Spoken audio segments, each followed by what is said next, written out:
So thank you, Professor Birenak, and thank you for the panel participate. And without no break, we continue to our second session in order to have later a longer break for our lunch break. I have to say, and I want to thank our privacy and law panelists. I can say that I could predict that it's going to be very interesting, but I couldn't tell that it's going to be even funny, the part of the questions. So thank you. And we are just about to start our second session. And it's my great pleasure to invite for the second time to be the chair of a session in our academic session, my colleague Professor Jim Lewis, who is a senior fellow at the Center for Strategic and International Studies. Please, Professor Lewis. Thank you. Thank you. Thanks. Great to be here again. Interesting panel. The last time I won't make any snarky remarks, although many occur. It's worth a discussion sometime, but not now, because we're going to a different topic, and I think this will be a more interesting panel for me because it looks at some of the issues I've been thinking about a lot, which is we began the internet or cyberspace with a set of views about how it would work. They were that the governments would play a lesser role, that you could depend on private action. We heard some of the comments earlier about Silicon Valley being the smartest people in the world and therefore appropriate to run this new space.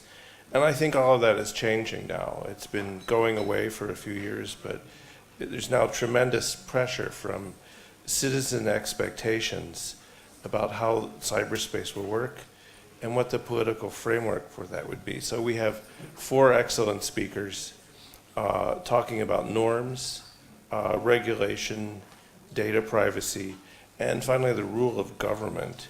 So we're seeing a change here in how this space is governed. I think Professor Ben Israel said this morning about how solutions might be technical, but problems are political. So maybe we can talk a little bit about both technical and political. Let me introduce the speakers quickly. Is there anyone in the room who does not know who Joseph Nye is? Okay, good. Well, then I won't introduce him. No, he is one of the most influential scholars in the U.S., ranked as one of the top 100 global thinkers, long government experience, former dean of the Kennedy School. And most impressive to me, he got the Order of the Rising Sun from Japan, which if you go to their events, they have really good sushi. So, Vitaly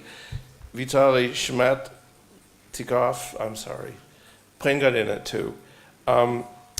It's a professor of computer science at Cornell. He and his team have won many awards for privacy-enhancing technologies and previously worked at the University of Austin.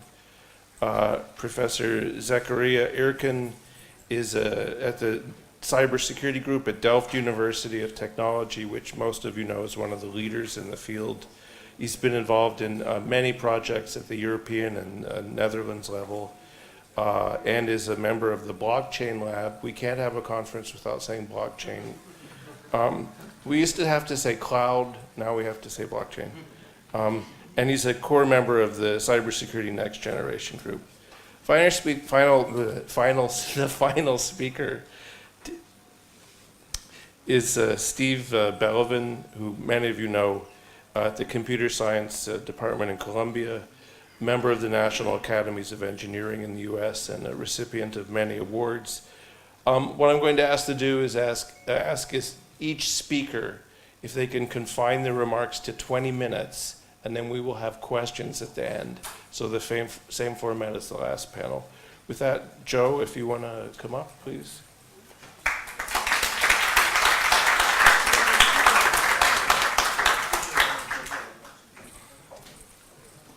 Before I say anything about my topic, I want to pay tribute to my friend Jim Lewis, whose airplane got in so late that he got to bed at 2 a.m. So the fact that he was standing is in itself quite remarkable tribute to it. In any case, I have 20 minutes to tell you about some of the thoughts I have had published in a recent paper in the Journal of Cybersecurity on the prospect of developing norms to restrain international conflicts in cyberspace. And let me start very quickly by something that most of you know, which is that cybersecurity as an international relations problem is a very new problem. It's really a couple of decades at most. The Director of National Intelligence in the US goes before Congress every year and he lists the major threats that the nation faces.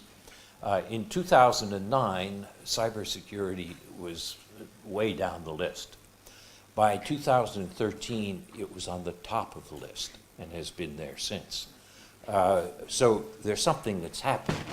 If you ask why, after all, the internet's been around since the 70s, in effect, or its progenitors, it really has to do with the change in the late 90s of the broad use of the internet for economic, social, and political purposes.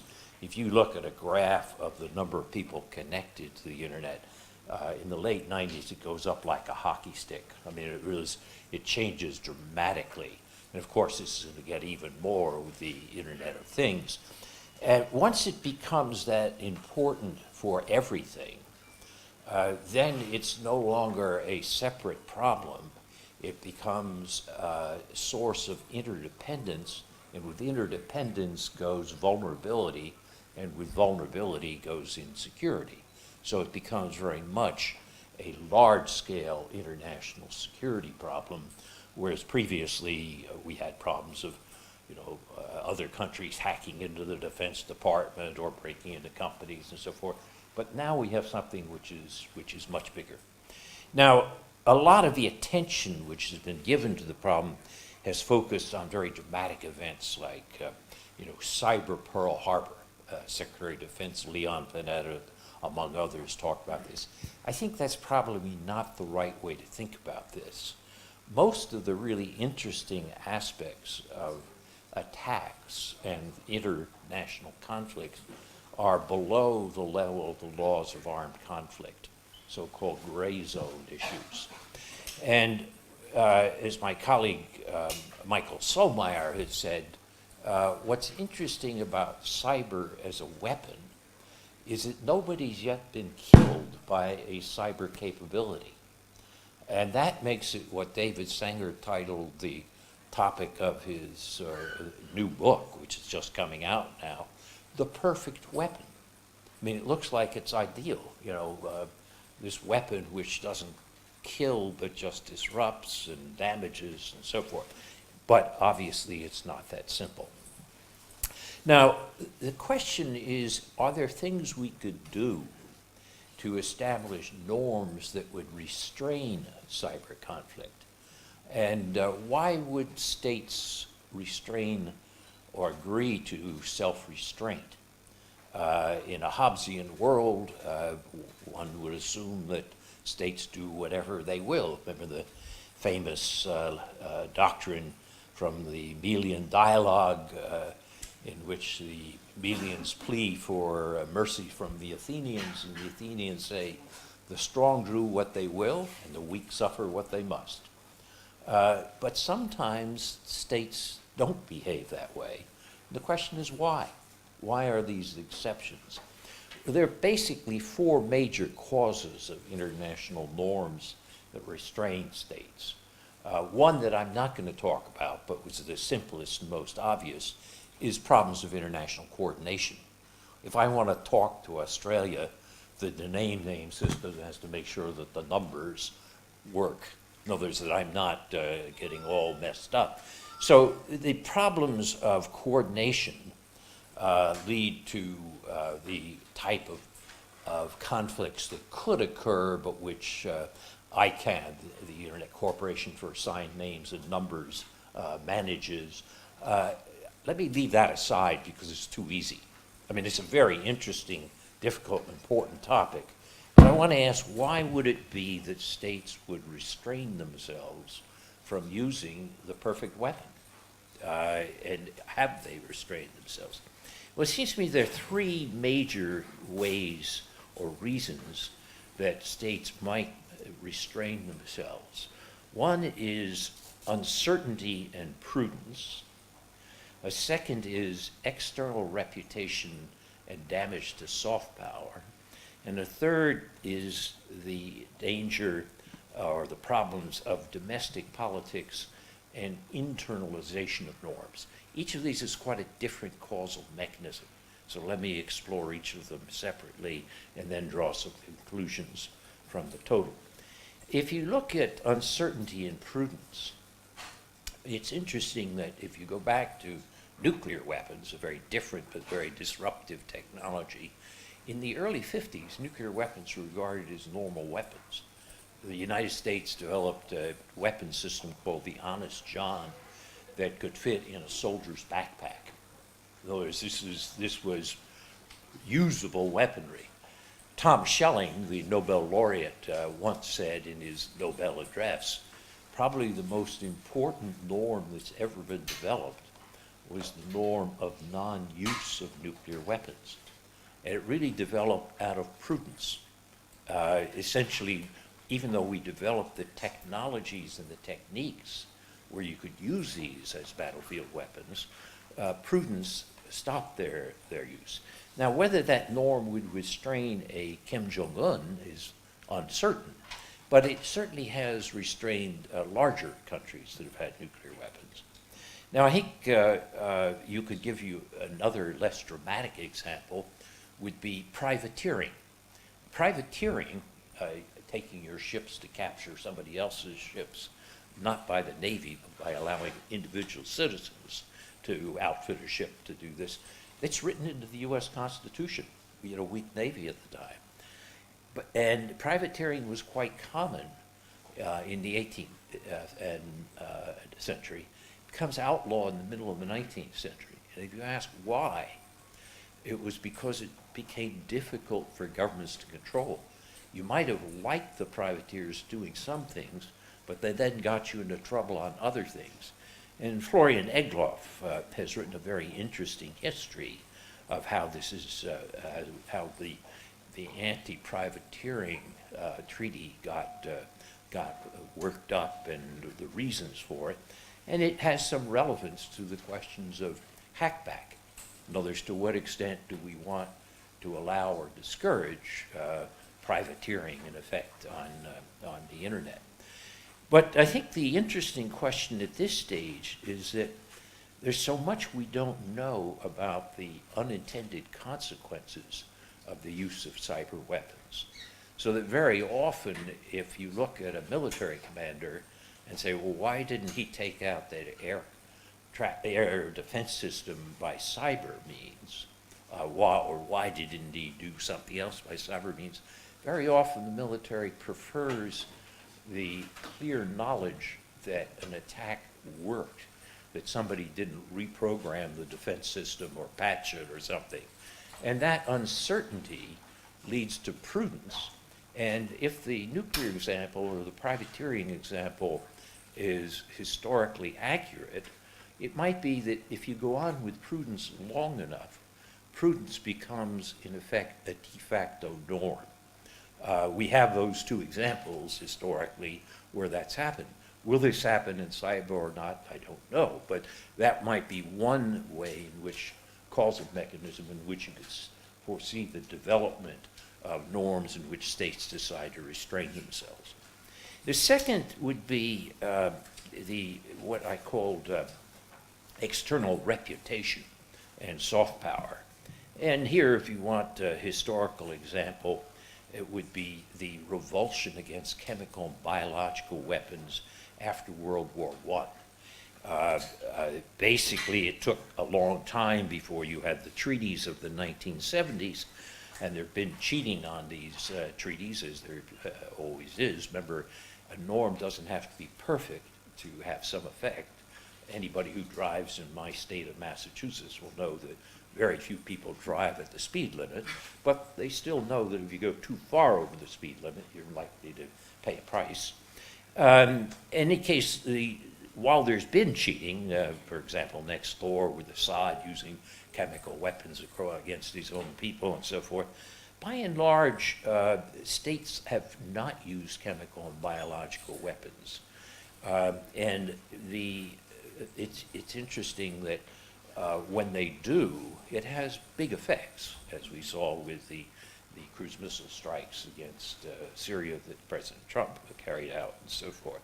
So you could argue that the revulsion against the use of these weapons in World War I eventually produced a set of treaties which, while far from perfect, have restrained state behavior. Indeed, the very possession of biological weapons is regarded ipso facto as something that would make a state hurt in its external reputation.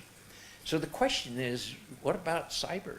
If cyber is the perfect weapon, if it's clean war, why would there ever be any revulsion? Or why would there ever be any norms to restrain it? And cyber is also obviously the perfect dual-use technology. You can't tell what's a cyber weapon and what's not a cyber weapon by looking at the program. Sometimes you can, but sometimes the same program can be used either way. And what happened in terms of trying to develop a norm here was the people working on norms, Jim was involved with this on the UN group of government experts, imported a taboo from the existing laws of armed conflict, which was they didn't try to prohibit weapons, because the weapons are indistinguishable, you couldn't verify it. They prohibited certain targets being certain civilian infrastructure, just like the Red Cross has a taboo against kinetic attacks on hospitals. The UN group of government experts developed a norm saying you don't attack civilian infrastructure. Now the question is, how effective will that taboo be? Will it really develop or not? I think you could argue that the Russians have already cheated on it in Ukraine, as well as in the interference in the US election. So we don't know whether it will ever develop beyond that, but we do know that it took a long time for the chemical and biological taboos to actually have an effect, but eventually they did. Now, the third causal mechanism by which states sometimes restrain their behavior is domestic politics and the process of internalization of a norm. There have been various theories that have written about this. Catherine Sickink and Martha Finnemore have developed what they call a theory of normative cycles, in which a norm entrepreneur, some group develops proposals for a norm, puts forward an idea, gradually it becomes somewhat more broadly adopted.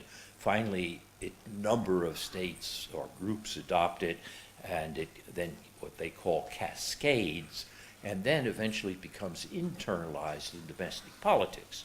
For a historical example of this, think of slavery. When William Wilberforce, the Quaker who was standing up in the British Parliament in the 18th century, late 18th century, was saying that slavery was immoral, he was a lonely figure. I mean, the owning of other human beings was regarded as normal. But what's interesting is that over the process of the next 20 or 30 years, that changed quite dramatically. In 1807, Britain prohibits the seaborne slave trade. Of course, in the 1860s, the Americans fight a civil war on it, and by 1888, Brazil finally outlaws slavery. So there is a major change. But what's interesting is it had a big effect. For example, in the 1860s, the British cabinet was debating whether to recognize the American Confederacy, which from a realpolitik point of view made all the sense in the world for them to do. If you have a rising power, if you can split it and divide it, that makes great sense in geopolitics. The reason the British couldn't do this, the cabinet couldn't do it, even though they debated it, thought seriously about it, is the revulsion against slavery had become internalized in British public opinion. And it even included mill workers in Manchester who depended on Southern cotton for their own livelihoods. But they regarded slavery as such an immoral thing that the cabinet felt that it could not take the risks in terms of domestic politics to do this. So this is an example of a norm which becomes internalized, which changes international political behavior from what the simple realpolitik model would have you be. Now, the question I think we want to ask there is, could something like that happen in cyber? We have lots of norm entrepreneurs. The UN group of government experts was a norm entrepreneur. There are various other groups.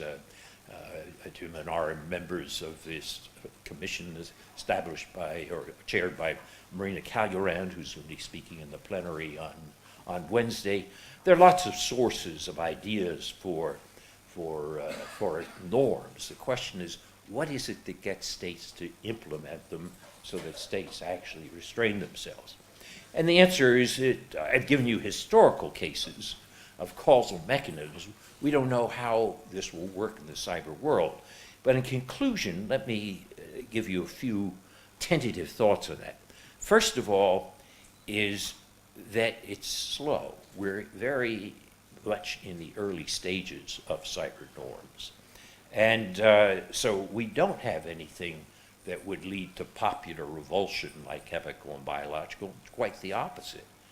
But what is it, just tax your imagination for a minute, what is it that might change that? What might make the public suddenly say, this is awful, like slavery or like chemical weapons or so forth? Well, one of the interesting questions here is the Internet of Things. If you really do wind up with the, billions of connections, so your toothbrush could kill you, or not just your Waymo car. But if, in fact, it leads to, with artificial intelligence working, to a loss of lives on a massive scale, that could lead to a sudden change in the demand for speeding up these normative restraints. I don't know. It may or may not happen. But the point is that if we go from concerns just about privacy to concerns about lives, that might be a turning point. But in case, if not, we're at an early stage and it's a slow process. A second question in conclusion is, what about value differences? If you have deep value differences, as the Americans and the Western Europeans have, for example, with Russia or with China, how can you ever hope for agreement on internet or cyber issues? And the answer is, in the midst of the Cold War, we had even deeper differences with the Soviet Union, and yet we still were able to negotiate certain agreements. So value differences make it hard, not impossible. A third conclusion is that we might want to make sure we don't think in terms of overarching treaties or big solutions. It's more likely what you're going to get is partial solutions, norms for some areas and not others, which may eventually be collected together. For example, you might find that like-minded states will start with certain norms related to privacy, or that on norms related to crime, you might get a larger set of states that will agree, even though you can't agree on others. The fourth point I want to say is that we have to be flexible in our approaches, not to look for one source of the solution. Don't sit down and try to write a cyber treaty. You could do it, but it's going to be useless, because by the time you finish writing it, the technology will have moved on, and it will be non-verifiable anyway. And That leads me to my fifth point, which is coherence. What is the role for the UN or for efforts to try to collect these various norm entrepreneurs? And one possibility here is that if we think in terms of what political scientists call a regime complex, rather than a regime has a hierarchical structure of rules and standards. A regime complex has a lot of overlapping normative structures, but it may be that for a volatile technology like cyber, you're better off working out parts of a regime's complex than trying to develop a single regime. So that would be the approach I would take to the development of normative restraints. But the key problem is that's slow. And the question I think we have to ask is, given the rapidity with which we're approaching the Internet of Things and the advances in artificial intelligence, is this going to be fast enough? And to that, unfortunately, I don't have the answer. But thank you for your attention.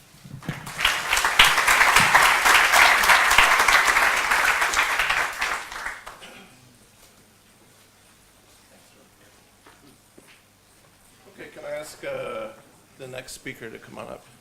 Here? Oh, there you are. Good.